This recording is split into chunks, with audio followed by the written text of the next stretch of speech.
আপনাদের যাদের মোবাইলে কোনো অ্যাপ্লিকেশন ব্যবহার না করলেও এমবি কেটে নেয় তাদের জন্য আজকের এই ভিডিওটি অনেক ইন্টারেস্টিং হতে যাচ্ছে।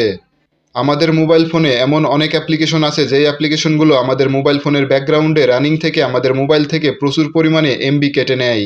আজকে আমি আপনাদেরকে মোবাইল ফোনের এমন একটা সেটিংস দেখাবো যেই সেটিংসটা আপনারা যদি আপনাদের মোবাইল ফোনে করে দেন তাহলে এরপর থেকে অকারণে আপনাদের মোবাইল ফোন থেকে কোনো প্রকার এমবি কাটবে না। এই রকম অনেক ইন্টারেস্টিং ভিডিও আসবে যেগুলো আপনাদের অনেক কাজে লাগবে। এজন্য অবশ্যই আমাদের পেজটিকে ফলো এবং চ্যানেলটিকে সাবস্ক্রাইব করে পাশেই থাকবেন। তো চলুন শুরু করা যাক।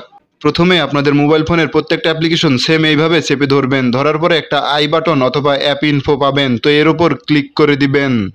এরপর এখান থেকে মোবাইল ডাটা অ্যান্ড ওয়াইফাই নামে একটা অপশন পাবেন, তো এর উপর ক্লিক করে দিবেন। এরপর এখান থেকে ব্যাকগ্রাউন্ড ডাটা নামে একটা অপশন দেখতে পারছেন, তো এই অপশনটা অন করা থাকবে। আপনারা অবশ্যই এই অপশনটা অফ করে দিবেন। তাহলে কিন্তু এই অ্যাপ্লিকেশনগুলো আপনারা যখন ব্যবহার করবেন শুধুমাত্র তখনই এমবি কাটবে, ব্যবহার না করলে কোনো প্রকার এমবি কাটবে না।